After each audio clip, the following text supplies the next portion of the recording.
देखिए ये प्लाज्मा झिल्ली के मॉडल आपकी ख़त्म हो गए हैं और अब आपकी बच रही प्लाज्मा झिल्ली की कार्य है ना। कोशिका झिल्ली या प्लाज्मा झिल्ली के कार्य क्या क्या काम करती है प्लाज्मा झिल्ली कोशिका झिल्ली। तो लिखो, टॉपिक डालो, प्लाज्मा झिल्ली के कार्य। प्लाज्मा झिल्ली के कार्य मतलब function of plasma membrane. Function of plasma membrane, plasma झिल्ली के क्या कार्य है समझ लो इसको। जैसे है ना, मैं बताऊँ आपको, प्लाज्मा झिल्ली है ना, ये है कोशिका झिल्ली या प्लाज्मा झिल्ली जो कोशिका द्रव्य के अंदर कोशिका द्रव्य को घेरी रहती है। कोशिका के अंदर एक द्रव भरा होता है, इसको बोलते हैं कोशिका द्रव्य।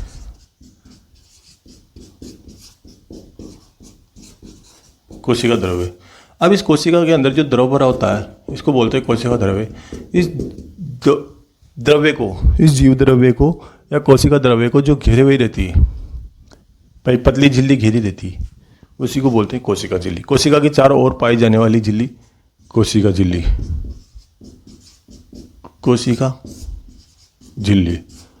अब ये क्या करेगी, देखो अगर ये झिल्ली नहीं होगी ऊपर से तो इसको आकृति नहीं मिलेगी, है ना। इसको आकृति प्रदान कर रही है। पादप कोशिका में अपन ने देखा था ऐसे आकृति प्रदान करती है ना। पादप कोशिका में ऐसे देखा था अपन ने, ऐसे आकृति प्रदान करती है ये कोशिका झिल्ली, है ना। प्लांट सेल में ऐसे आकृति प्रदान कर रही, और ये एनिमल सेल में या जंतु कोशिका में ऐसे आकृति प्रदान करती। तो क्या करती है, कोशिका को आकृति प्रदान करती है। इसके अलावा इसके अंदर कौन जाएगा कौन आएगा, है ना, तो इसको परिवहन क्रिया में काम करती है ना। परिवहन क्रिया के लिए भी काम करती है। इसके अलावा इसको कोशिका झिल्ली है ना, ये जो प्लाज्मा झिल्ली है कोशिका झिल्ली है, क्या काम कर रही है, ठोस पदार्थों को ग्रहण कर रही है। एंडोसाइटोसिस बोलते हैं इसको, एंडोसाइटोसिस। एंडोसाइटोसिस। अगर ठोस पदार्थ मतलब एंडोसाइटोसिस वो प्रक्रिया है, एंडोसाइटोसिस वो प्रक्रिया है जिसमें कोशिका बाह्य पदार्थों से कोशिका में पदार्थ आते हैं, बाह्य पदार्थों का कोशिका में अंदर प्रवेश करना। कौन से बाहरी पदार्थ जो कोशिका में अंदर की तरफ प्रवेश करेंगे, इस चीज़ को बोलते हैं एंडोसाइटोसिस। एक तो जैसे मान लो ठोस पदार्थ होंगे, अगर ठोस पदार्थ जाएंगे, ठोस पदार्थ प्रवेश करेंगे इसके अंदर, तो इसको बोलते हैं फेगोसाइटोसिस। चलो यहाँ पे समझ लो, फेगोसाइटोसिस है ना, पिनोसाइटोसिस, ये शब्द हैं। तो क्या कार्य है, सबसे पहले तो अपन लाइन बाय लाइन लिख दें कि सबसे पहले तो एक आकृति प्रदान कर रही है, कोशिका को आकृति प्रदान कर रही है ना। लिखो इसमें, कोशिका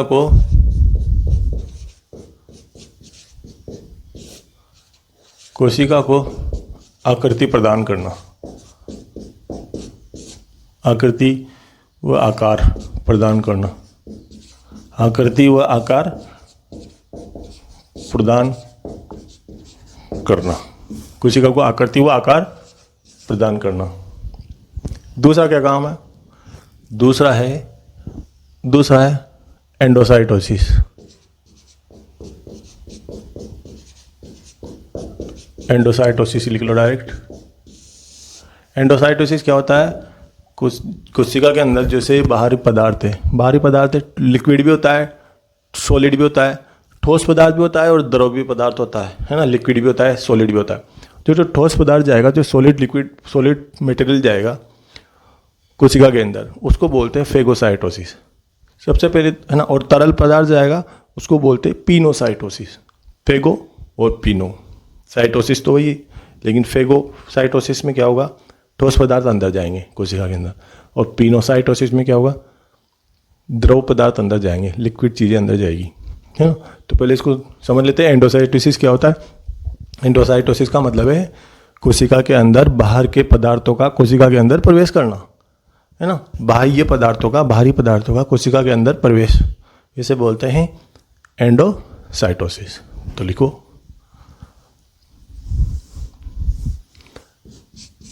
कोशिका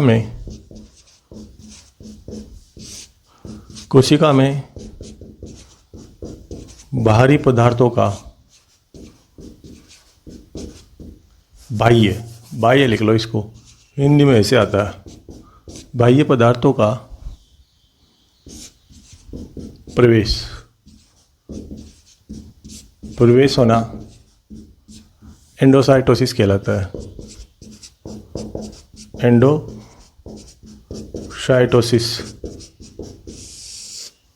एंडोसाइटोसिस कहलाता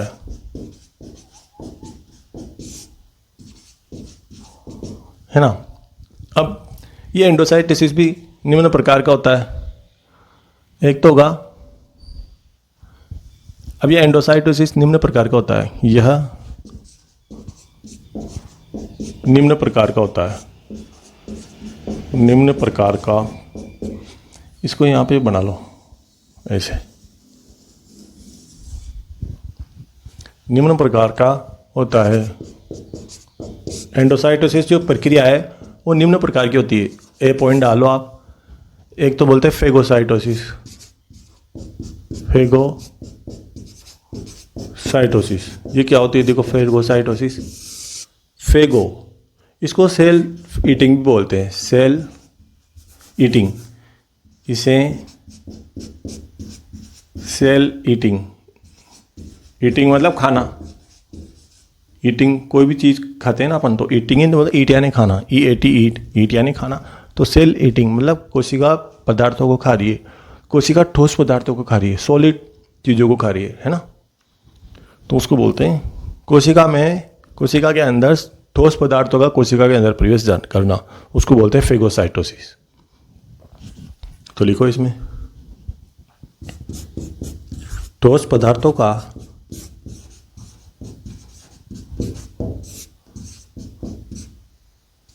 कोशिका में प्रवेश होना, फेगोसाइटोसिस कहलाता है। फेगोसाइटोसिस कहलाता है।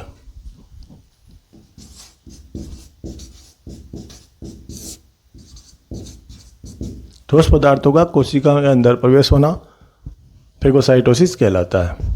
इसके बाद दूसरा है आपका बी, पिनोसाइटोसिस।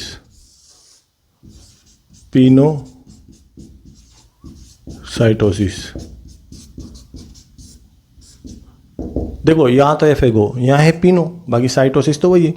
फेगो का मतलब है कि ठोस पदार्थों का प्रवेश कोशिका के अंदर, पिनो का मतलब है तरल पदार्थों का प्रवेश, लिक्विड पदार्थों का प्रवेश, है ना, लिक्विड सब्सटेंस का कोशिका में प्रवेश, तो इसका होगा पिनोसाइटोसिस। इसको सेल ड्रिंकिंग भी बोलते हैं, सेल ड्रिंकिंग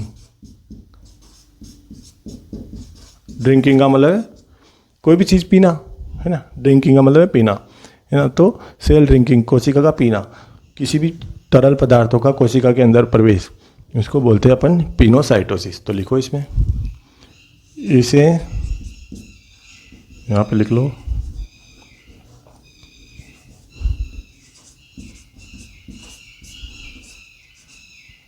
इसे सेल ड्रिंकिंग भी कहते हैं।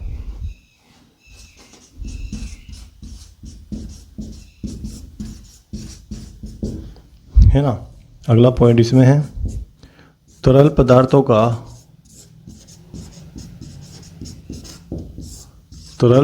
का कोशिका में प्रवेश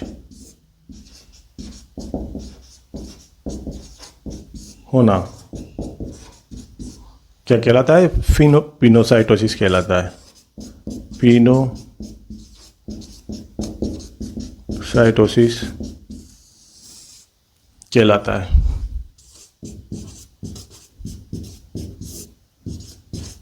तरल पदार्थों का कोशिका में प्रवेश होना पिनोसाइटोसिस कहलाता है। ये हो गया इसका।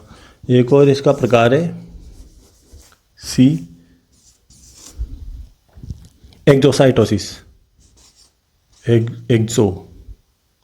एक्सोसाइटोसिस या एक्सो एक ही बात है। एक्सोसाइटोसिस,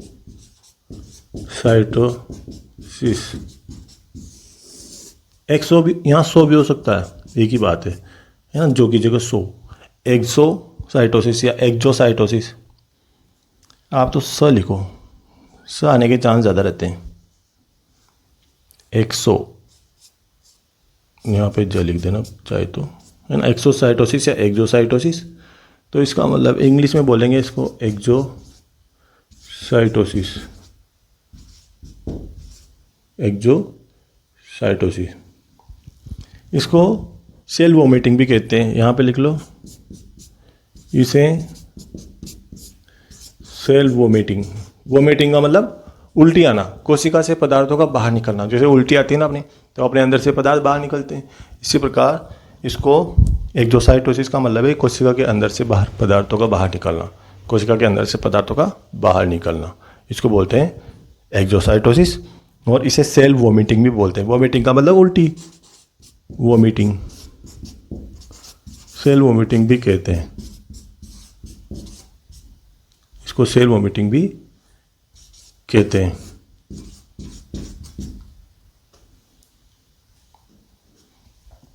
अगला है कोशिका से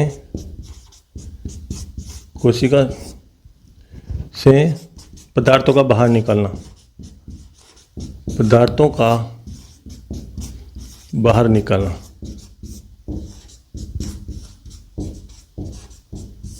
है ना, ये कहलाता है एक्सोसाइटोसिस कहलाता है।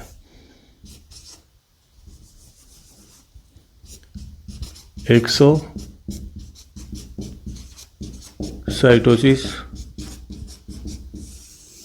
कहलाता है।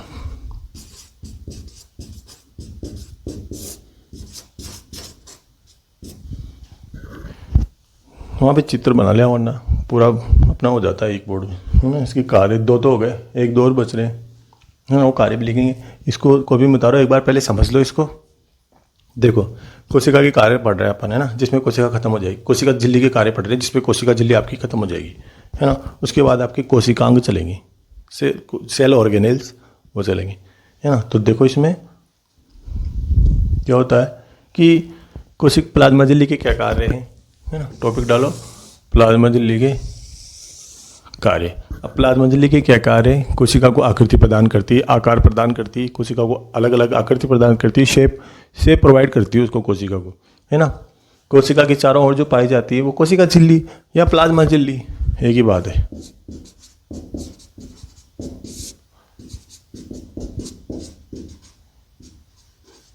प्लाज्मा झिल्ली,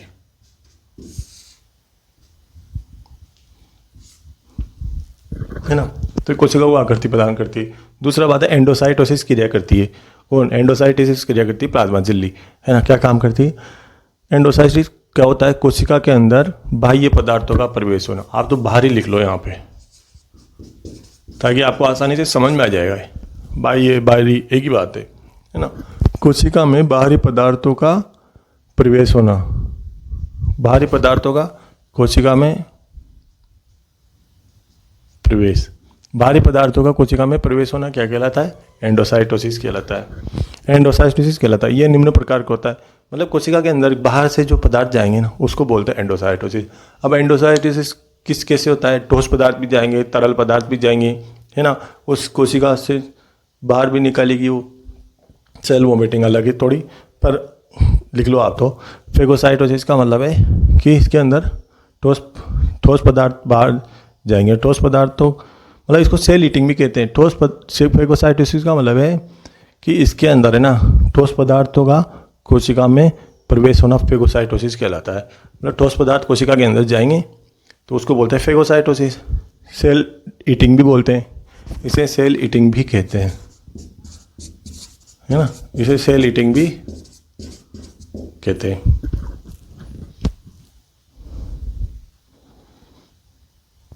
ये अलग है। तीसरा काम है इसका एक्जोसाइटोसिस। ये अलग हो जाएगा, क्योंकि देखो प्रवेश होगा ना तो ये अलग हो जाएगा।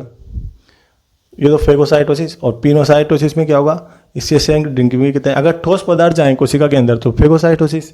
और पिनोसाइटोसिस मतलब ये सेल ड्रिंकिंग, मतलब इसको सेल ड्रिंकिंग भी कहते हैं। तरल पदार्थ जाएंगे उसके अंदर तो तो पिनोसाइटोसिस। ठोस पदार्थ जाएंगे कोशिका के अंदर तो फेगोसाइटोसिस। तरल पदार्थ कोशिका के अंदर जाएंगे तो पिनोसाइटोसिस। अब एक्जोसाइटोसिस क्या होता है या एक्सोसाइटोसिस क्या होता है? कोशिका के अंदर से चीज़ें बाहर निकलना, उल्टी आना कोशिका को, है ना। वो इसे सेल वोमिटिंग भी कहते हैं। और वोमिटिंग का मतलब होता है, वोमिटिंग का मतलब होता है उल्टी करना। कोशिका में से पदार्थों का बाहर निकलना एक्सोसाइटोसिस कहलाता है ना। ये तो हो गए इसकी 3 कार्य। अब आप इसको उतार लो कॉपी में।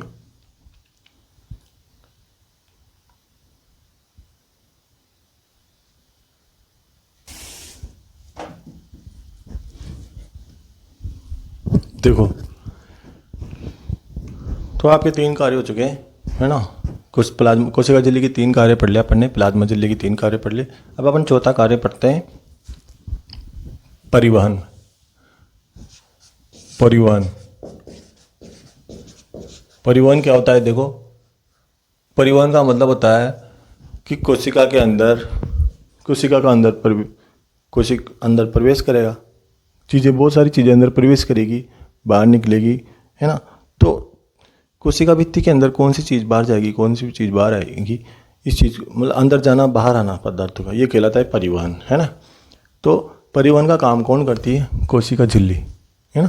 तो परिवहन भी 2 प्रकार का होता है, एक तो सक्रिय परिवहन, एक तो होता है सक्रिय परिवहन। सक्रिय परिवहन। सक्रिय परिवहन में क्या होता है? इसमें ऊर्जा का उपयोग होता है। इसमें ऊर्जा का उपयोग होता है।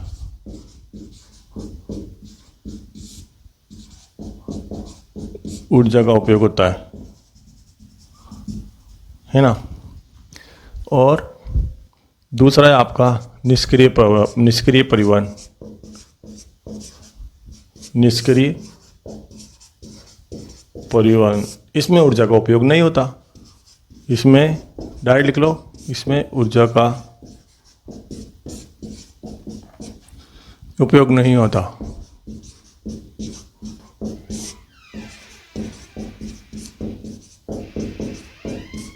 इसमें ऊर्जा का उपयोग नहीं होता, उसमें ऊर्जा का उपयोग होता है। सक्रिय मतलब एक्टिव। परिवहन का कार्य भी करती है कोशिका झिल्ली, है ना। यह 2 प्रकार का होता है परिवहन, यह 2 प्रकार से होता है, 2 प्रकार से होता है, 2 प्रकार से होता है ना। एक तो होगा सक्रिय परिवहन, एक निष्क्रिय परिवहन। कोशिका के अंदर चीज़ें अंदर बाहर जाती है, अंदर जाएगी बाहर जाएगी, है ना। तो चयनात्मक पारगम्यता का कार्य करती है कोशिका झिल्ली, है ना। तो सक्रिय परिवहन और निष्क्रिय परिवहन। सक्रिय परिवहन में क्या होगा? इसमें ऊर्जा खर्च होगी कोशिका की, है ना। कोशिका की ऊर्जा, ऐसा परिवहन जिसमें कोशिका की ऊर्जा खर्च होती हो, तो उसको बोलते हैं सक्रिय परिवहन, है ना। और अगर ऊर्जा खर्च नहीं होती हो तो उसको बोलते हैं निष्क्रिय परिवहन, जैसे विसरण है, परासरण है ना। तो इसमें ये निष्क्रिय परिवहन की उदाहरण है, जैसे विसरण, परासरण, ये क्रियाएं हैं। इनमें क्या होता है कि उसका निष्क्रिय परिवहन के उदाहरण है, इनमें क्या है, ऊर्जा का प्रयोग नहीं होता है ना। परासरण, विसरण, तो ये क्या होते हैं, कोशिका की निष्क्रिय परिवहन के उदाहरण है। तो आप इनको जरूर ध्यान रखें। ये तो हो गया परिवहन। 4 कार्य हो गए। 5वां कार्य है आपका श्वसन में। श्वसन, देखो, प्लाज्मा झिल्ली श्वसन क्रिया का कार्य भी करती है। श्वसन क्रिया का कार्य भी करती है, किसमें करती है? जीवाणु में। अपन ने जीवाणु में एक संरचना पढ़ी थी, मीसोसोम या मीसोजोम या मीसोजोम, है ना। तो मीसोजोम जो पढ़ा है अपन ने, मीसोजोम, है ना। मीसोसोम क्या होता है? मीसोजोम क्या होता है? जीवाणु कोशिका में जो अंदर वाली कोशिका झिल्ली थी, ये जीवाणु कोशिका, है ना। अब इसमें क्या है, जो अंदर झिल्ली है ये अंतर फोल्ड हो जाएगी, है ना। या ऐसे बना दो, कैसे बना दो आप समझने के लिए, फोल्ड हो जाएगी, है ना, फोल्ड हो जाएगी। ये भी सही है, ये भी सही है। तो ये क्या होती है? ये क्या होती है? मीसोसोम होती है ना। ये मीसोसोम है। ये क्या होती है? मीसोसोम कहलाती है। ये श्वसन का काम करती है ना। प्लाज्मा झिल्ली भी श्वसन का काम करती है। अब श्वसन का काम अपने शरीर में कोशिका में कौन करते हैं? माइटोकॉन्ड्रिया। और जीवाणु कोशिका में कौन करता है? मिसोसोम। तो जीवाणु कोशिका में श्वसन का काम करता है मिसोसोम, और अपने काम करता है अपने शरीर में जंतु कोशिका में काम करता है माइटोकॉन्ड्रिया। तो दोनों का कार्य एक ही है ना। तो ये माइटोकॉन्ड्रिया ना मिसोसोम की समवर्ती है। समवर्ती, समवर्ती क्या होती है? देखो, समवर्ती, दोनों समवर्ती अंग हैं दोनों, है ना। जब दो चीज़ों का कार्य एक होता है ना, तो उसको बोलते हैं समवर्ती। माइटोकॉन्ड्रिया भी श्वसन का काम करता है अपने शरीर में जंतु कोशिका में, और प्रोकैरियोटिक कोशिका में मिसोसोम श्वसन का काम कर रहा है, सांस लेने का काम कर रहा है ना, श्वसन क्रिया का काम कर रहा है। तो माइटोकॉन्ड्रिया और मिसोसोम, ये मिसोसोम है, ये माइटोकॉन्ड्रिया की समवर्ती है, मतलब काम दोनों का एक ही है, तो उसको बोलते हैं समवर्ती, है ना। मिसोसोम क्या है? माइटोकॉन्ड्रिया की समवर्ती, है ना। ये प्रोकैरियोटिक कोशिका क्षेत्र अंदर फोल्ड हो जाती है, अंदर वाली झिल्ली, तो चाहे ऐसे ये भी सही है, ये भी सही है, तो मिसोसोम है ये, है ना। तो श्वसन का काम कौन कर रही है? जो कोशिका झिल्ली काम कर रही है यहाँ श्वसन का, है ना, मिसोसोम के रूप में। तो लिखो इसमें श्वसन का काम करती प्लाज्मा झिल्ली,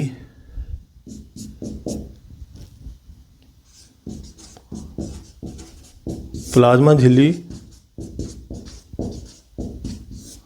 जीवाणु में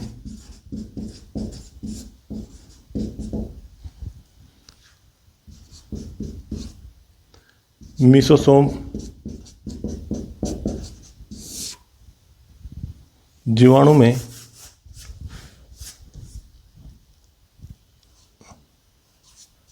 अंतर्वलित होकर, अंतर्वलित, ये र शायद इस पे आएगा, हाँ ये र उस पे आएगा, अंतर्वलित होकर क्या काम कर रही है?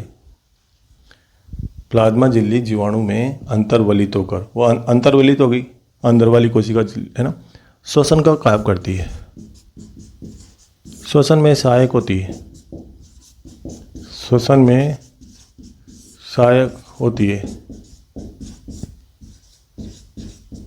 जिसे क्या बोलते हैं? मिसोसोम कहते हैं, जिसे मिसोसोम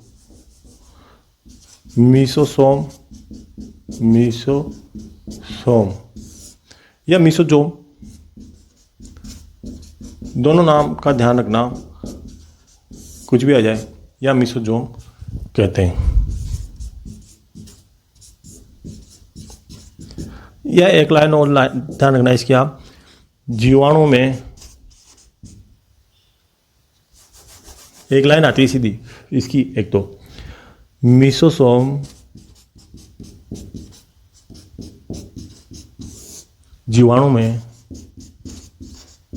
जीवाणु मतलब प्रोकैरियोटिक कोशिका, मिसोसोम जीवाणु में श्वसनी ईटीएस है, श्वसनी ईटीएस, ये ईटीएस चक्र होता है ना, अपन पढ़ेंगे बाद में, थोड़ा सा आपके सिलेबस में तो नहीं है, बाकी यही काम करती है जो माइटोकॉन्ड्रिया काम करता है, श्वसनी ईटीएस होता है।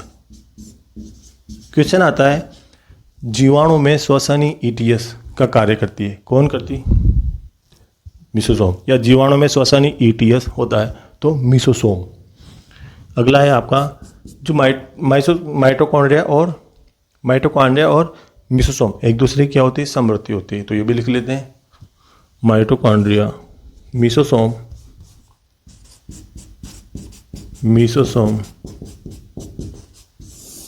माइटोकॉन्ड्रिया की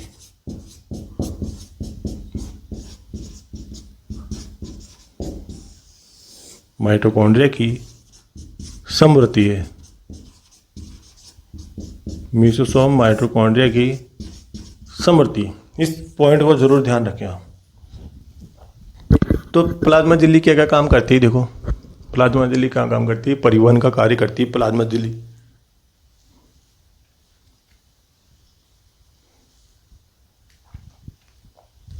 तो प्लाज्मा झिल्ली क्या क्या काम करती है ये देखो, एक तो वो तो अपन ने पढ़ ली उधर की 3 तो।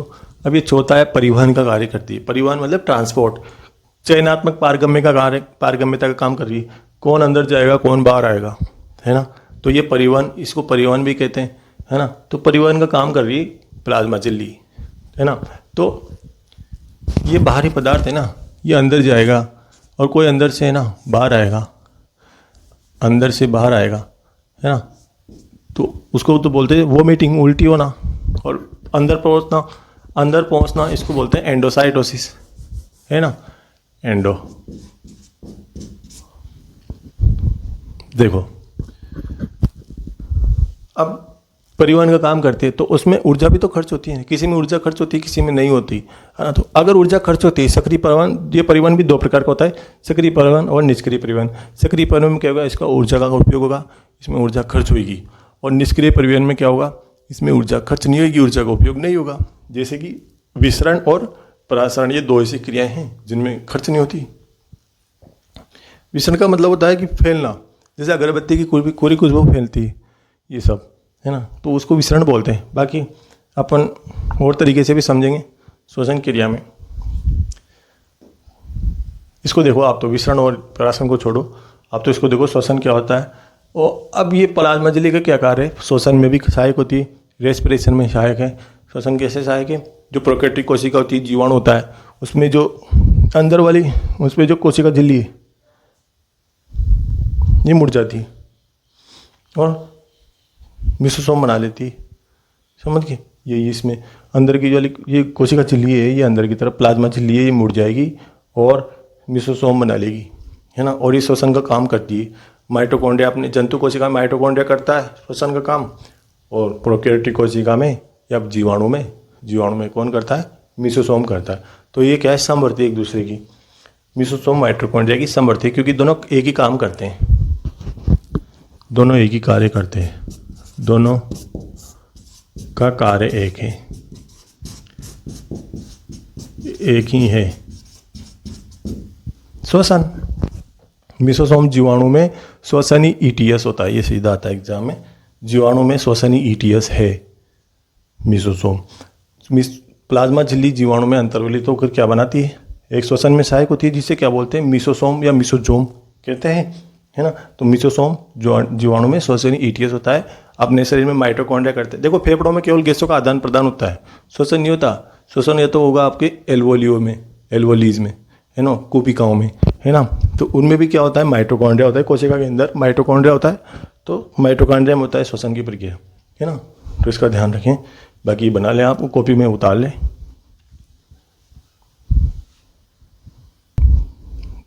देखो ये हो गया आपका प्लाज्मा झिल्ली खत्म। अब अपन पढ़ेंगे कोशिकांग पढ़ेंगे, मतलब सेल ऑर्गेनेल्स, है ना, सेल ऑर्गेनेल्स। तो सेल ऑर्गेनेल्स कौन कौन से हैं, इनको अपन पढ़ते हैं, है ना। सबसे पहले देखो अपन ने सबसे पहले क्या पढ़ा था, है ना। अपन ने पढ़ा था, कहाँ से स्टार्ट किया था, पूरा कोशिका अपन ने उस दिन बनाया था, कोशिका का चार्ट बनाया था उस दिन, है ना। चार्ट बनाया था, तो ये तो पढ़ाया था सेल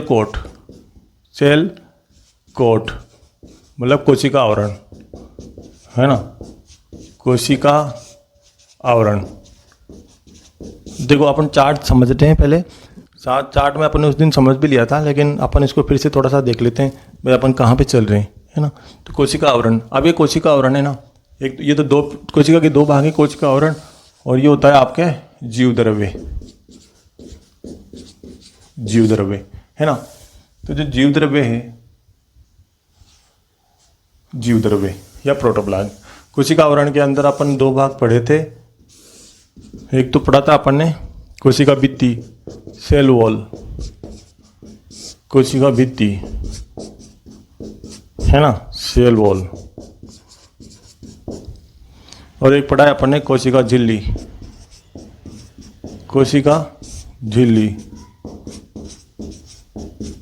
इसी को बोलते हैं प्लाज्मा झिल्ली,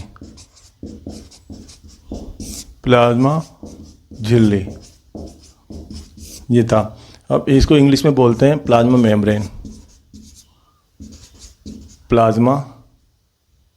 मेम्ब्रेन या सेल मेम्ब्रेन।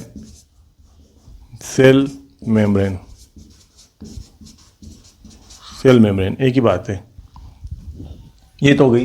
तो आज अपन ने कोशिका झिल्ली पूरी पढ़ ली, प्लाज्मा झिल्ली पूरी पढ़ ली अपन ने, है ना, इसके कार्य पढ़ लिए, पूरे खत्म हो गई। अब अपना ये चलेगा जीव द्रव्य। जीव द्रव्य में अपन ने क्या पढ़ा था, एक तो ट्रोफोप्लाज्म, एक तो हाइलोप्लाज्म।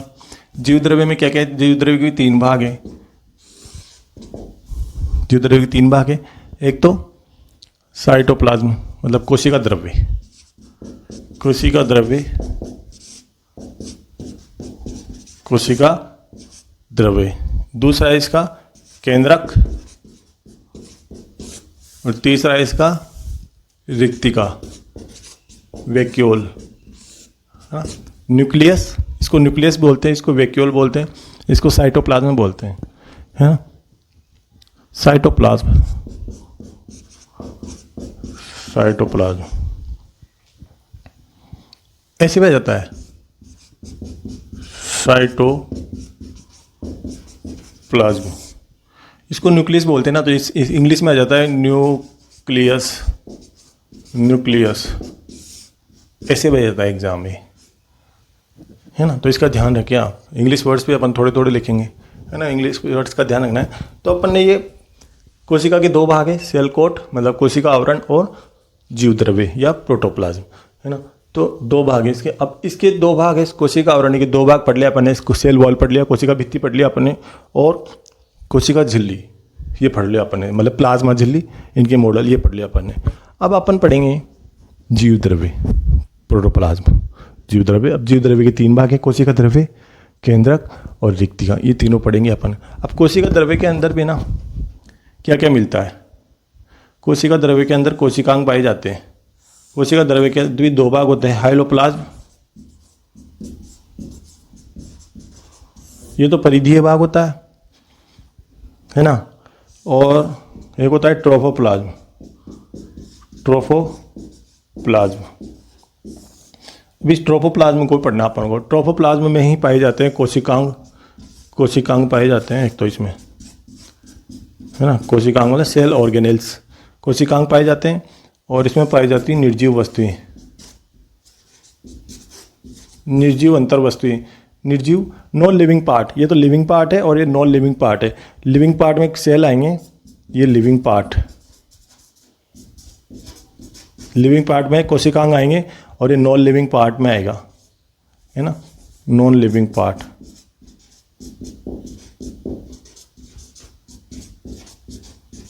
मतलब निर्जीव चीज़ें भी इसमें मिलेगी ट्रोफोप्लाज्म में, और सजीव चीज़ें भी कोशिकांग में मिलेगी, इसमें मिलेगी ट्रोफोप्लाज्म में, है ना। तो इसमें कोशिकांग नहीं पाया जाता है हाइलोप्लाज्म में, परिधीय भाग होता है, ये अंदर वाला थोड़ा सा, ये अंदर वाला भाग होता है, ये बिल्कुल परिधि का भाग होता है हाइलोप्लाज्म, ठीक है ना।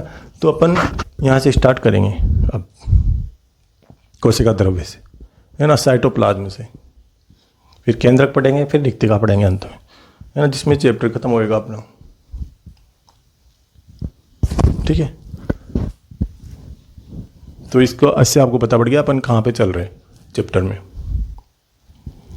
कुछ महत्वपूर्ण बातें लिख लो, है ना, कुछ महत्वपूर्ण बातें अपन पढ़ रहे हैं, जैसे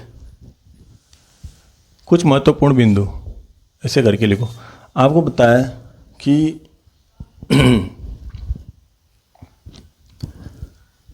क्वेश्चन आता है जीवा कोशिका का सबसे महत्वपूर्ण कोशिकांग कौन सा है, हाँ, सबसे महत्वपूर्ण कोशिकांग कौन सा है, सबसे बड़ा घटक कौन सा है कोशिका का, सबसे बड़ा घटक या सबसे बड़ा कोशिकांग कौन सा है। तो आपको ध्यान रखना है, देखो मैं बताऊं आपको, महत्वपूर्ण पॉइंट है कोशिका का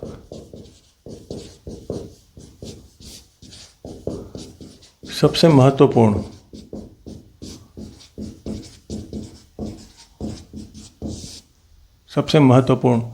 कोशिकांग,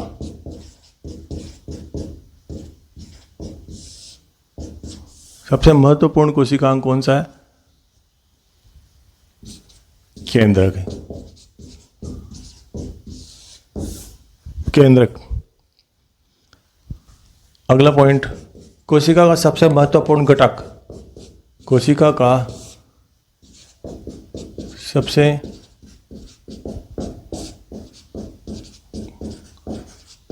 महत्वपूर्ण घटक कौन होगा, सबसे महत्वपूर्ण घटक, तब भी क्या होगा, केंद्रक होगा। केंद्रक मतलब नाभिक, इसको नाभिक भी बोलते हैं, नाभिक, है ना। सबसे महत्वपूर्ण घटक भी यही होगा, सबसे महत्वपूर्ण कोशिकांग भी यही होगा। अब देखो, मैंने पहले पढ़ाया था आपको, हरित लवक सबसे बड़ा कोशिकांग होता है। हरित लवक सबसे बड़ा कोशिकांग होता है। दूसरा सबसे बड़ा कोशिकांग होता है माइटोकॉन्ड्रिया, है ना। लेकिन देखो क्या होता है, अगर हरित लवक नहीं देना तो आप तो ऐसे समझ लो, आप मतलब क्वेश्चन केंद्रक से आएगा, सीधी सी बात है, क्वेश्चन यहाँ से आएगा, हरित लवक से और माइटोकॉन्ड्रिया का ये वाला क्वेश्चन नहीं आएगा कि सबसे बड़ा कोशिकांग कौन सा है। सबसे बड़ा कोशिकांग आ भी जाएगा तो आपको परीक्षा में केंद्रक ही लिखना है ना। कोशिका का सबसे बड़ा कोशिकांग केंद्रक ही लिखना है आपको। कोशिका का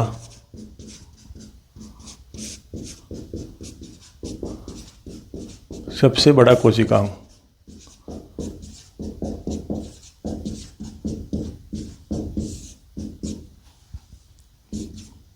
केंद्र की लिखना है आपको, ठीक है ना।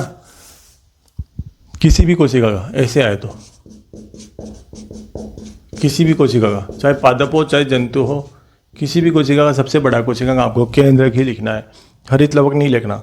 ये वाला क्वेश्चन हरित लवक या माइटोकॉन्ड्रिया भी नहीं आएगा। जैसे तो ऐसे तो है ना, हरित लवक होता है ना साइज के हिसाब से, तो माइटोकॉन्ड्रिया भी, लेकिन वो यहाँ पे साइज के हिसाब से नहीं पूछ रहा आपसे, वो यहाँ पे पूछ रहा है आपसे फंक्शन के हिसाब से। कोशिका का जो हृदय होता है ना, हार्ट, वो यही होता है। कोशिका का जो मस्तिष्क होता है ना, वो केंद्र की होता है। हृदय भी केंद्र की होता है।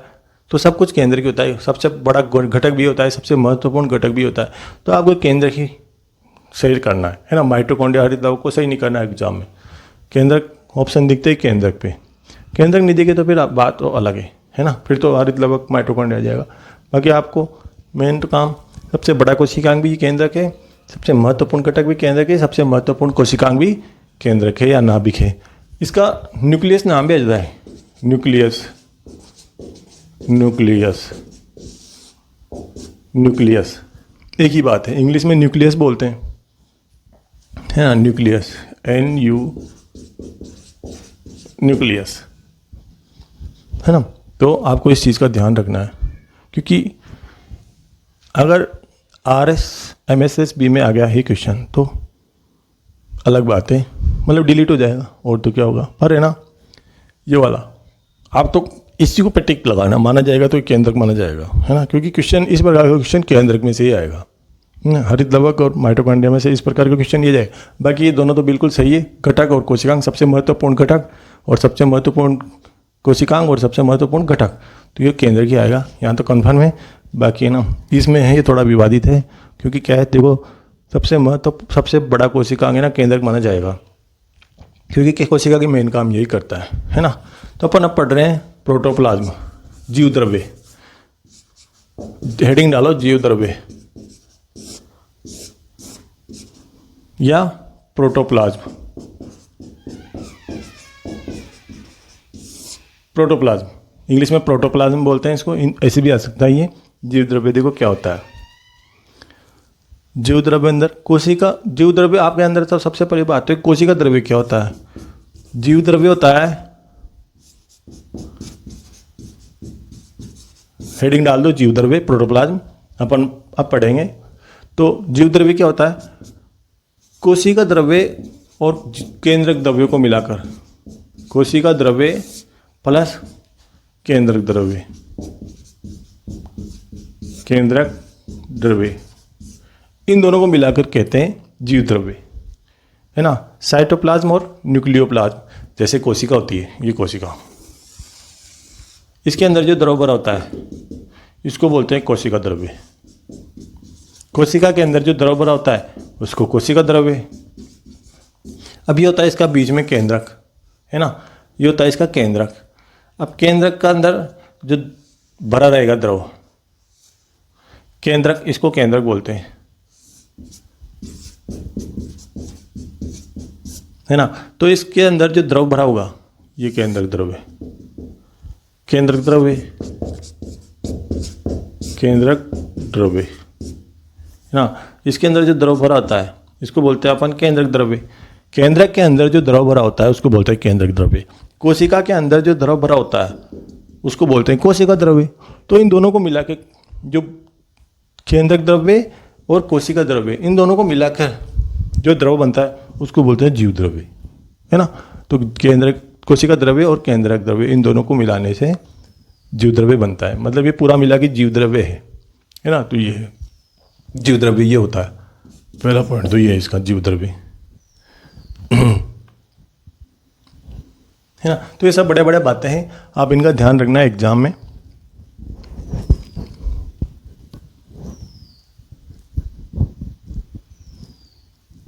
बाकी तो पढ़ते हैं अपन, बाद में पढ़ते हैं हम, है ना। इसको उतार लो आप कॉपी में। तो बच्चों कल हमने पढ़ा था कि अपन कोशिकांग चालू करने वाले हैं, है ना। तो अभी अपना थोड़ा सा कुछ एक दो इम्पोर्टेंट पॉइंट रह गया उसमें, जहाँ से क्वेश्चन आया हुआ है ना। तो अपन उन पॉइंट्स को लिख लेते हैं पहले, फिर कोशिकांग चालू करते हैं, सेल ऑर्गेनेल्स फिर चालू करते हैं, है ना। तो प्रोटोप्लाज्म चालू करने से पहले अपन पहले कोशिका, जैसे दो कोशिकाएं हैं ना, उनके बीच में उनके बीच दो कोशिकाओं को जोड़ने वाली संरचनाएं पाई जाती है ना। कुछ जंतु कोशिकाओं में पाई जाती है, कुछ पादप कोशिकाओं में पाई जाती है। तो दो निकटवर्ती कोशिकाओं को जोड़ने वाली, दो पास में स्थित कोशिकाओं को जोड़ने वाली संधियां, या दो कोशिकाएं जहाँ जुड़ी रहती है ना, तो उनके बीच में संधि पाई जाती है, जॉइंट्स पाए जाते हैं, तो उनको क्या नाम देते हैं, है ना। तो ये जैसे प्लाज्मोडेस्माटा है एक, तो है ना, वो पादप में पाया जाता है, प्लांट सेल में पाया जाता है। इसके अलावा डेस्मोसोम है ना। बस बस केवल नाम लिख लें इनके, है ना, या इनके बारे में कोई ज़रूरी जानकारी जो परीक्षा में आ सकती है वो लिखेंगे, और कुछ भी नहीं, 2-3 लाइन में ख़त्म है ये, है ना। तो कुछ महत्वपूर्ण बिंदु है या नोट मान लो आप, है ना। कोशिका संधियाँ, कोशिका सतही संधियाँ, ऐसे सेल सरफेस जॉइंट्स, है ना, उस नाम से। डेस्मोसोम है, टाइट जंक्शन है, गैप जंक्शन है ना, और प्लाज्मोडेस्माटा, ये 4 है ना। तो इनको लिख लेते हैं एक बार, पहले टॉपिक डालो। कोशिका सतही संधियाँ, कोशिका सतही संधियाँ, सेल सरफेस जॉइंट्स, है ना। तो इनको लिख लो, जैसे टाइट जंक्शन, गैप जंक्शन, डेस्मोसोम और प्लाज्मोडेस्माटा, ये 4 है मतलब, है ना। तो इनकी परिभाषा ये है कि दो निकट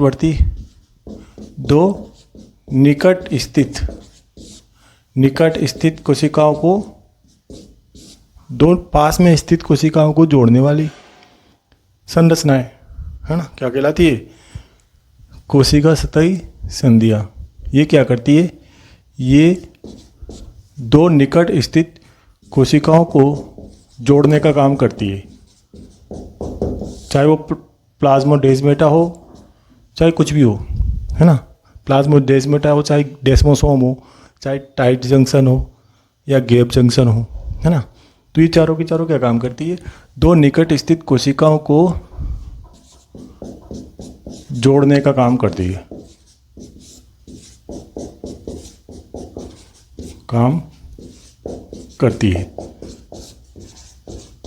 है ना। कोशिका सतही संधियाँ ये निम्न प्रकार की है, ये निम्न प्रकार की होती है, निम्न प्रकार की होती है। कौन कौन सी देख लो आप। एक तो पहले है डेस्मोसोम, कोशिका सतही संधियाँ पढ़ रहे हैं अपन इसमें, तो अपने है पहली है डेस्मोसोम, केवल नाम लिखना है बस, है ना। एक तो डेस्मोसोम है, दूसरी है आपकी टाइट जंक्शन,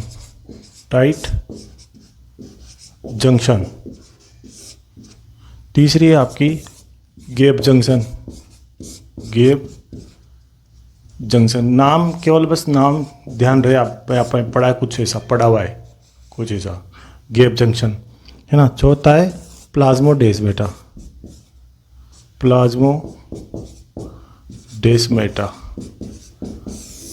मतलब दो कोशिकाएं होती है ना, ये दो कोशिकाएं है ना, ये दो कोशिकाएं, ये अलग कोशिका, ये अलग पादप, ये अलग कोशिका, ये अलग कोशिका, तो इनको जोड़ने का काम करती है ये। तो ये प्लाज्मोडेस्माटा है, डेस्मेटा, प्लाज्मोडेस्माटा है। ये कोशिका ए है ना, ये सेल कोशिका ए,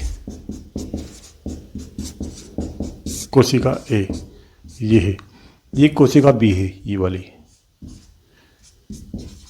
कोशिका बी। मतलब दोनों अलग अलग कोशिकाएं, इन दोनों को कोशिकाओं को दो, ये दोनों निकट है, मतलब समीप है, मतलब पास में है, दोनों पास में स्थित कोशिकाओं को जोड़ने का काम करती है संधियाँ। उनमें से एक है प्लाज्मोडेस्माटा। तो ये चारों हैं, एक तो डेस्मोसोम, एक टाइट जंक्शन, एक गैप जंक्शन और प्लाज्मोडेस्माटा, है ना। अब ये जो तीनों हैं ये तो जंतु कोशिकाओं में पाई जाती है, डेस्मोसोम, टाइट जंक्शन और गैप जंक्शन, ये तीनों जंतु कोशिकाओं में पाई जाती है। लेकिन ये जो प्लाज्मोडेस्माटा है ये केवल पादप कोशिकाओं में पाए जाते हैं, है ना। तो इनको लिख लेते हैं इनमें, है ना। और इनमें से जो डेस्मोसोम है ये कोशिका आसंजन प्रदान करते हैं, कोशिका आसंजन लिख लो आप तो डायरेक्ट, ये डेस्मोसोम कोशिका आसंजन, वही है इनका मतलब, वही इनका मतलब जोड़ने का काम करते, ये कोशिका आसंजन प्रदान करते हैं, है ना, कोशिका आसंजन प्रदान करते हैं। ये टाइट जंक्शन है, ये गैप जंक्शन है, तीनों डेस्मोसोम, टाइट जंक्शन और गैप जंक्शन, ये तीनों पाए जाएंगे जंतु कोशिका में। और ये प्लाज्मोडेस्माटा पादप कोशिका में पाए जाएंगे। लिख लेते हैं इसके बारे में, ये आखिरी पॉइंट, डेस्मोसोम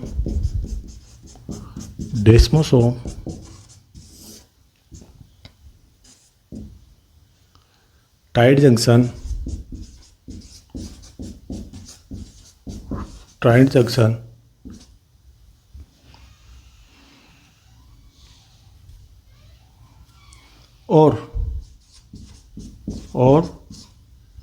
और गैप जंक्शन,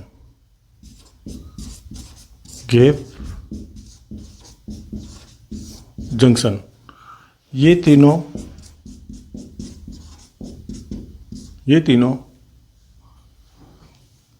इसको यहाँ से अलग बना लो, ये तीनों जंतु कोशिका में पाए जाते हैं, जंतु कोशिकाओं में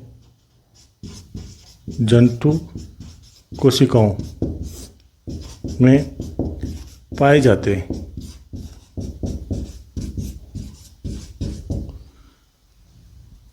जबकि प्लाज्मोडेस्माटा पादप कोशिकाओं में पाए जाते हैं, जबकि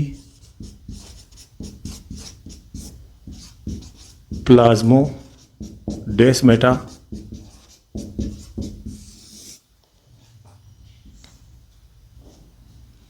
पादप कोशिकाओं में पाए जाते हैं, पादप कोशिकाओं में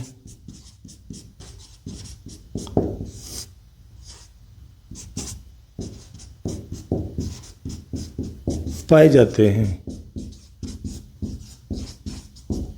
है ना। तो ये है, इसमें बस इतना सा लिखना है। कोशिका सतही संधियाँ क्या होती है? ऐसी संधियाँ जो दो निकट स्थित कोशिकाओं को जोड़ने का काम करती है, उनको भी संधि बनाने का काम करती है ना। तो ये दो निकट स्थित कोशिकाओं को जोड़ने का काम करती है ना। ये निम्न प्रकार की होती है, 4 प्रकार की है सीधी सीधी, एक तो डेस्मोसोम, एक टाइट जंक्शन, गैप जंक्शन और प्लाज्मोडेस्माटा, है ना। तो जो डेस्मोसोम है, ये जो डेस्मोसोम है और टाइट जंक्शन है और एक गैप जंक्शन है, ये तीनों तो पाए जाएंगे जंतु कोशिकाओं में। डेस्मोसोम, टाइट जंक्शन और गैप जंक्शन, ये तीनों किस में पाए जाएंगे? जंतु कोशिकाओं में, एनिमल सेल्स में। लेकिन जो ये है प्लाज्मोडेस्माटा, ये पादप कोशिकाओं में पाया जाएगा, जबकि प्लाज्मोडेस्माटा पादप कोशिकाओं में पाए जाते हैं, मतलब प्लांट सेल में पाए जाते हैं, है ना। इनमें से जो डेस्मोसोम है ये कोशिका आसंजन प्रदान करते हैं, आसंजन का मतलब जुड़ना, है ना, दूसरी सतह से जुड़ना। कोशिका आसंजन प्रदान करते हैं, सीधा सा मतलब ये है ना। तो यहाँ से क्वेश्चन आ जाता है, तो इसको आप कॉपी में उतारो।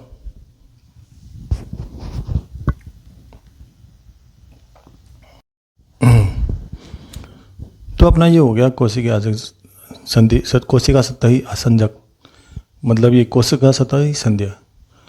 तो अब अपन स्टार्ट करते हैं जीव द्रव्य, प्रोटोप्लाज्म, है ना। तो जीव द्रव्य में अपन स्टार्ट कर रहे हैं कोशिका द्रव्य, है ना। तो जीव द्रव्य में कोशिका द्रव्य। अब कोशिका द्रव्य के अंदर क्या क्या पाया जाएगा, कोशिकांग भी उसमें आ जाएंगे, केंद्रक भी उसमें आ जाएगा, रिक्तिका भी अपन पढ़ लेंगे, है ना इसमें। तो पढ़ते हैं अपन, चालू करते हैं। सबसे पहले टॉपिक डालो आप, देखो जीव कोशिका द्रव्य, है ना। टॉपिक डालो कोशिका द्रव्य। कोशिका द्रव्य, इसको इंग्लिश में बोलते हैं साइटोप्लाज्म। साइटोप्लाज्म ऐसे भी ध्यान रखना, ऐसे भी आ जाता है साइटोप्लाज्म। साइटोप्लाज्म, देखो साइटोप्लाज्म शब्द किसने दिया था, ये आता है ना। साइटोप्लाज्म शब्द किसने दिया था। कोशिका द्रव्य क्या होता है, कोशिका के अंदर जो द्रव भरा होता है उसे कोशिका द्रव्य बोलते हैं, है ना। और ये साइटोप्लाज्म शब्द है, इंग्लिश में साइटोप्लाज्म बोलते हैं इसको। तो साइटोप्लाज्म शब्द किसने दिया था, स्ट्रासबर्गर ने, है ना। स्ट्रासबर्गर, कौन सा बर्गर, स्ट्रासबर्गर। प्लाज्मोडेस्माटा शब्द भी स्ट्रासबर्गर ने दिया था, है ना। तो इसको लिखते हैं अपन। और इस साइटोप्लाज्म में क्या है, जीव कोशिकांग पाए जाएंगे, निर्जीव अंतर वस्तुएं पाई जाएगी, है ना। तो ये सब इसमें पाए जाएंगे। इसके दो प्रकार होते हैं साइटोप्लाज्म के, कोशिका द्रव्य के दो प्रकार, एक तो हाइलोप्लाज्म, एक ट्रोफोप्लाज्म। हाइलोप्लाज्म और ट्रोफोप्लाज्म। तो इसको पहले लिखते हैं।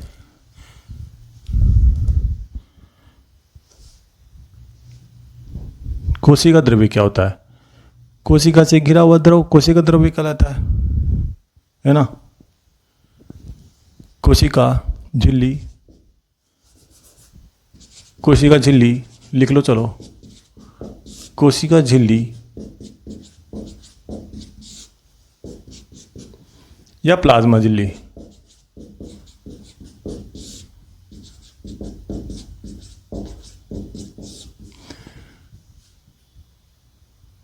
एक द्रव्य को या डायरेक्ट ऐसे लिख लो,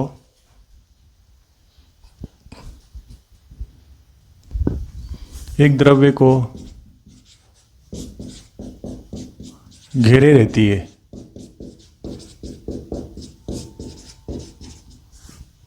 उसे कोशिका द्रव्य कहते हैं। प्लाज्मा झिल्ली या कोशिका झिल्ली एक द्रव्य को घेरे रहती है, जिसको क्या बोलते हैं, एक लिक्विड को घेरे रहती है, उसको क्या बोलते हैं, कोशिका द्रव्य।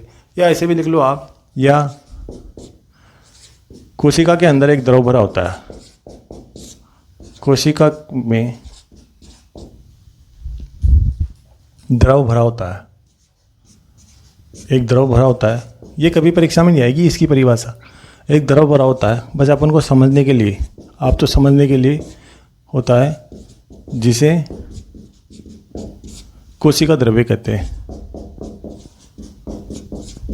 कोशिका द्रव्य, कोशिका द्रव्य या साइटोप्लाज्म,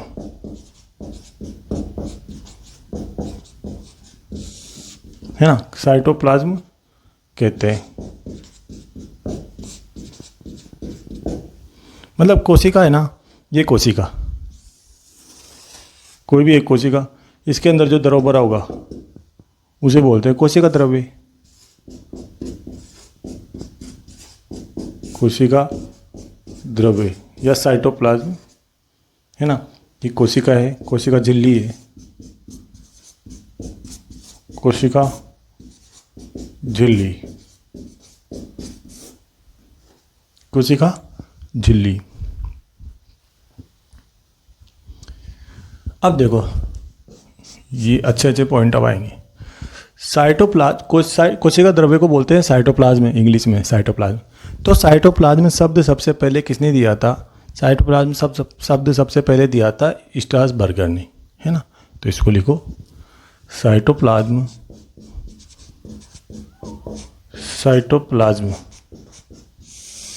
शब्द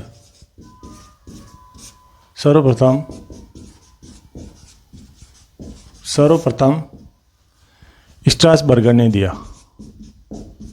स्ट्रासबर्गर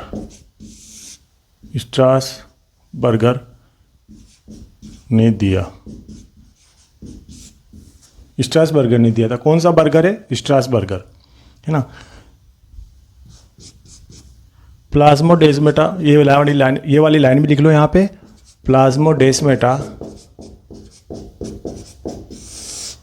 शब्द भी ये अपन ने पहले भी पढ़ा दिया है, लेकिन आप यहाँ पे क्या है दोबारा बढ़िया समझने के लिए, ताकि अपन को याद होने में आसानी रहेगी ना, तो इसलिए यहाँ भी लिख लो इसको। प्लाज्मोडेस्माटा शब्द सर्वप्रथम किसने दिया? इसी ने दिया, स्ट्रासबर्गर ने दिया। स्ट्रासबर्गर ने दिया, है ना। अब देखो, कोशिका द्रव्य के दो भाग हैं, एक तो हाइलोप्लाज्म, एक ट्रोफोप्लाज्म, है ना। तो हाइलोप्लाज्म होगा वो परिधि की तरफ होगा। ये कोशिका द्रव्य, इसके दो भाग, एक तो ये परिधि की तरफ है, एक तो ये परिधि की तरफ, है ना, जो बिल्कुल परिधि की तरफ है, इसको बोल देंगे हाइलोप्लाज्म। हाइलोप्लाज्म, है ना। ये चमकीला होता है, मतलब परिधि होता है। इसमें कोशिकांग नहीं पाए जाते, सेल ऑर्गेनेल्स नहीं पाए जाएंगे इसमें, है ना, हाइलोप्लाज्म में। और ये अंदर वाला भाग है, ये कहलाएगा ट्रोफोप्लाज्म।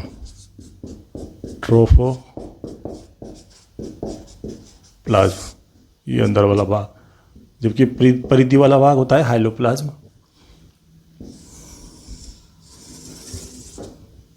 इसको ऐसे पैक कर दो, समझने के लिए ओनली। अब देखो, कोशिका द्रव्य के दो भाग होते हैं।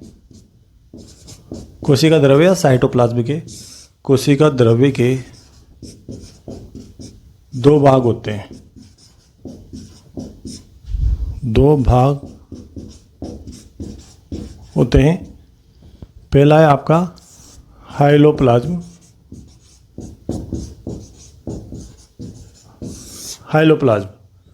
ये कैसा भाग है?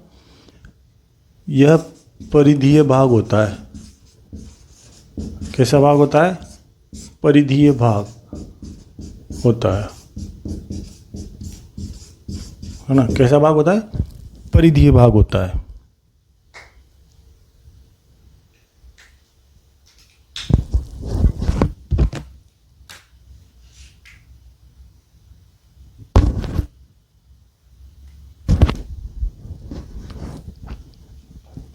हाइलोप्लाज्म ये कैसा भाग है? यह परिधीय भाग होता है। इसमें कोशिकांग नहीं पाए जाते। इसमें, यहाँ पे लिख लो, इसमें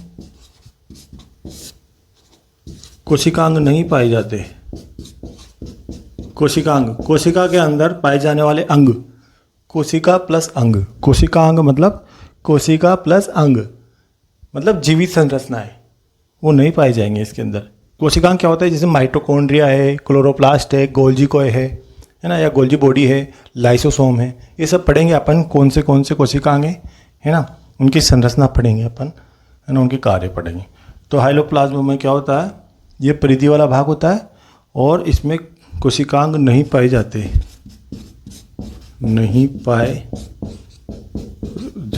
इसमें कोशिकांग नहीं पाए जाते, है ना। जबकि दूसरा भाग है इसका ट्रोफोप्लाज्म।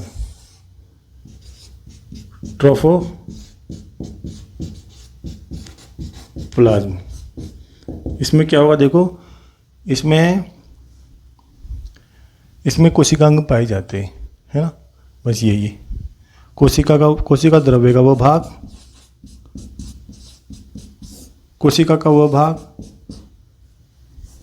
कोशिका द्रव्य का वह भाग कोशिका द्रव्य का वह भाग जिसमें कोशिकांग पाई जाती है, कोशिकांग पाए जाते हैं, कोशिकांग पाए जाते हैं,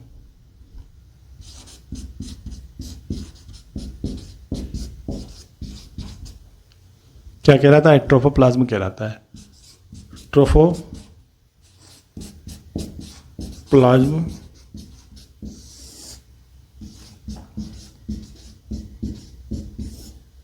कहलाता है, ट्रोफोप्लाज्म कहलाता है। मतलब जिसमें कोशिकांग पाए जा रहे ना अंदर वाला भाग, वो ट्रोफोप्लाज्म कहलाएगा। जिसमें कोशिकांग नहीं पाए जा रहे तो हाइलोप्लाज्म कहलाएगा। एक बार फिर से समझ लो, अपन कोशिका द्रव्य चालू कर रहे हैं। कोशिका द्रव्य को इंग्लिश में बोलते हैं साइटोप्लाज्म। ये साइटोप्लाज्म डायरेक्ट ऐसे आ जाता है एग्जाम में। साइटोप्लाज्म क्या होता है? जो कोशिका से घिरा हुआ होता है, कोशिका झिल्ली से घिरा होता है। कोशिका झिल्ली से एक द्रव घिरा होता है जिसे कोशिका द्रव्य बोलते हैं या साइटोप्लाज्म बोलते हैं। या एक द्रव को कोशिका के अंदर द्रव भरा होता है, उसको बोलते हैं कोशिका द्रव्य। एक ही बात है, कैसे भी बना लो परिभाषा। ये परिभाषा तो आएगी नहीं कभी परीक्षा में, सीधे समझने के लिए आपके कोशिका झिल्ली या प्लाज्मा झिल्ली एक द्रव्य को घेरे रहती है, या कोशिका में एक द्रव भरा होता है जिसे कोशिका द्रव्य बोलते हैं या साइटोप्लाज्म कहते हैं, है ना। ये अच्छा क्वेश्चन है, ये अच्छा क्वेश्चन है। साइटोप्लाज्म क्या होता है? साइटोप्लाज्म शब्द सर्वप्रथम किसने दिया? स्ट्रासबर्गर ने। साइटोप्लाज्म शब्द सर्वप्रथम किसने दिया? स्ट्रासबर्गर ने। प्लाज्मोडेस्माटा शब्द भी सर्वप्रथम किसने दिया? स्ट्रासबर्गर ने। ये याद करने के हिसाब से बढ़िया है ना। ये दोनों स्ट्रासबर्गर ने दिए थे। अब देखो, कोशिका द्रव्य के दो भाग होते हैं, है ना। कोशिका द्रव्य के दो भाग होते हैं। साइटोप्लाज्म के दो भाग है, एक तो परिधि वाला भाग जो हाइलोप्लाज्म कहलाता है, एक अंदर वाला भाग जो ट्रोपोप्लाज्म कहलाता है। जो ट्रोपोप्लाज्म में कोशिकांग पाए जाएंगे, है ना। कोशिकांग ट्रोपोप्लाज्म में पाए जाएंगे। हाइलोप्लाज्म क्या होता है? ये परिधीय भाग होता है, मतलब परिधि की तरफ वाला भाग होता है, पेरिफेरल पार्ट होता है ये, पेरिफेरल। इसमें कोशिकांग नहीं पाए जाएंगे। हाइलोप्लाज्म में कोशिकांग नहीं पाए जाएंगे, इसमें कोशिकांग पाए जाएंगे। कोशिका द्रव्य का वह भाग जिसमें कोशिकांग पाए जाते हैं ट्रोपोप्लाज्म कहलाता है। कोशिकांग के अलावा निर्जीव नॉन लिविंग पार्ट भी पाया जाता है ना। निर्जीव अंतर वस्तुएं या अजैविक अंतर वस्तुएं भी पाई जाएगी इसमें, मतलब जिनमें जीव नहीं होता, है ना। नॉन लिविंग पार्ट भी इसमें पाया जाएगा। अजैविक अंतर वस्तुएं इसमें पाई जाती है, किसमें? ट्रोफोप्लाज्म में। तो आप तो कोशिकांग से समझ लो भाई, कोशिकांग इसमें पाई जाएंगी और इसमें कोशिकांग नहीं पाई जाएंगी। तो इसको आप उतार लो, कॉपी में लिख लो।